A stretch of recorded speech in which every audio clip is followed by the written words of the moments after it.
अर्थातच बुलेटिनच्या सुरुवातीला आपण जाणार आहोत पुण्याकडे, कारण पुणे पाण्यात गेलेला आहे। खडकवासला धरणातून आता पाण्याचा विसर्ग सुरू झाला आहे आणि मुठा नदीच्या पात्रात 35,000 क्युसेक वेगाने पाणी सोडण्यात आलेले आहे।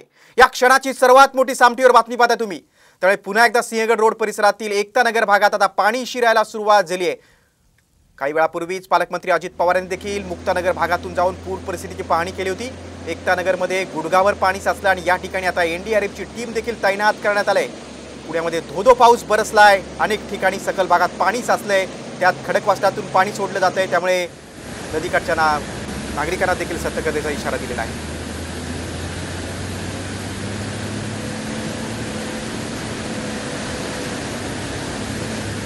आपण थेट जाऊया पुण्यात, आमचे प्रतिनिधी आहेत अक्षय।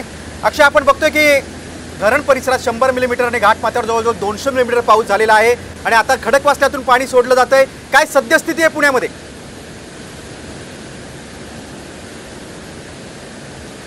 कॅमेरामॅनला सांगेल की आमचं पाय जर बघितला तर साधारण गुडघ्यापर्यंत पाणी जे आहे ते आता एकता नगरमध्ये भरायला सुरुवात झालेली आहे। हा तोच एकता नगरचा भाग आहे ज्या ठिकाणी पहाटे जवळपास लोकांच्या कमरेपर्यंत पाणी भरलं होतं आणि पुन्हा एकदा खडकवासला धरणातून 35,000 क्युसेकचा पाण्याचा विसर्ग जो आहे तो सोडण्यात आलेला असून आता आपण जर बघितलं तर हा सगळा परिसर जो आहे तो आता पुन्हा एकदा गुडघ्याभर पाणी इतका भरलेला आहे। या ठिकाणी एनडीआरएफचे जे जवान आहेत ते देखील तैनात करण्यात आलेले आहेत। वेस्ट जॅकेट जे आहेत ते त्यांच्याकडनं आता पाचारण करण्यात आलेले आहेत। या ठिकाणी जे रहिवासी आहेत ते थेट आपल्याला टेरेसमध्ये जाऊन थांबल्याचं चित्र आपल्याला पाहायला मिळतंय। सकाळपासून या संपूर्ण पाण्याचा जो ओस होता तो काहीसा ओसरला होता, पण पुन्हा एकदा धरणाचा विसर्ग सुटल्यानंतर आता पुन्हा एकदा जवळपास गुडघ्यापर्यंत पाणी जे आहे ते या ठिकाणी जमा झालेलं आपल्याला पाहायला मिळतं आणि एनडीआरएफचे जे जवान आहेत ते या स्थानिकांना या ठिकाणाहून सुरक्षित जाण्यासाठी मदत करतायत। हातात बांबू आहे, अग्निशमन दलाचे कर्मचारी आहेत ते देखील या ठिकाणी तैनात करण्यात आलेले आहेत। स्थानिक नागरिकांना कुठलाही त्रास होऊ नये याच्यासाठी अग्निशमन दल असेल, एनडीआरएफचे जवान असतील, पोलीस कर्मचारी असेल, जिल्हा प्रशासनाचे कर्मचारी असतील, हे सगळे या ठिकाणी तैनात करण्यात आलेले आहेत। कुठलीही अनुचित घटना घडू नये या ठिकाणी ज्या ठिकाणी ड्रेनेज आहेत त्या ठिकाणी देखील विशेष बांबू लावण्यात आलेले आहे की त्या ठिकाणाहून कुणीही प्रवास करू नये। जर गाड्या बघितल्या तर गाड्यांचे चाक जे आहेत ते सगळे पाण्याखाली आपल्याला गेलेलं पाहायला मिळतंय। संपूर्ण परिसर जो आहे तो सकाळपासूनच जलमय झालेला आपल्याला पाहायला मिळत होता।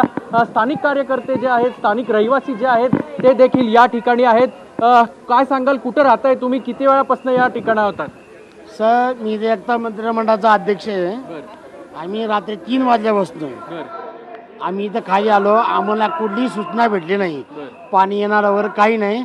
पण आमच्या मंडळाच्या कार्यकर्त्यांच्या सगळ्यामुळे आम्ही खाली आलो। जेवढ्या आम्हाला गाड्या काढता येईल तेवढ्या आम्ही गाड्या काढल्या। आता काय सांगितलेलं एनडीआरएफच्या जवानांनी, अग्निशमनच्या दलांनी? अहो, ते सांगतच नाही किती पाणी सोडणार। आपण विचारलं ना की 10 सोडणार आहे, 20 सोडणार आहे, आम्हाला सांगा आता हे पाणी बघा किती आहे। आता 40च्या वर पाणी आहे, खरी माहिती देतच नाही आम्हाला। आता 2 वेळा पाणी झालंय। तुम्ही कुठे राहिलात, किती वेळापासून या भागात? सुंदर सोसायटीमध्ये राहिला आहे। रात्री 2:30 वाजेपर्यंत आम्हाला कुठलीही माहिती नव्हती की पाणी सोडणार आहेत, किती सोडणार आहेत। 9,000 क्युसेक पाणी सोडलं होतं आणि नंतर ह्यांनी डायरेक्ट पाणी किती सोडलं तर 35,000 क्युसेक। सकाळी 6 वाजता सगळे झोपेमध्ये होते। सध्या तुमच्या घरातली परिस्थिती कशी आहे? पूर्ण अस्तव्यस्त, म्हणजे कपडे घालायला नाही, जे आहे त्या ह्याच्यामध्ये आम्ही अवस्थेत फिरता इथं। आपण बघू शकतो की नागरिक जे आहेत ते या ठिकाणाचे जे काही राहणारे आहेत त्यांच्या सगळ्या तक्रारी आहेत त्या देखील आपल्याला पाहायला मिळतात। आपण बघतो की एकता नगरमध्ये राहणाऱ्या रहिवाशांची कशी दैना उडालेली, कसे त्याचे हाल होत आहेत। आपण सविस्तर तुम्ही संवाद साधला त्या नागरिकांशी, त्याबद्दल धन्यवाद। आपण बघतोय आता खडकवासल्यातून विसर्ग सुरू असल्यामुळे आता चिंता वाढलेली आहे आणि नागरिकांची एकच तक्रार आहे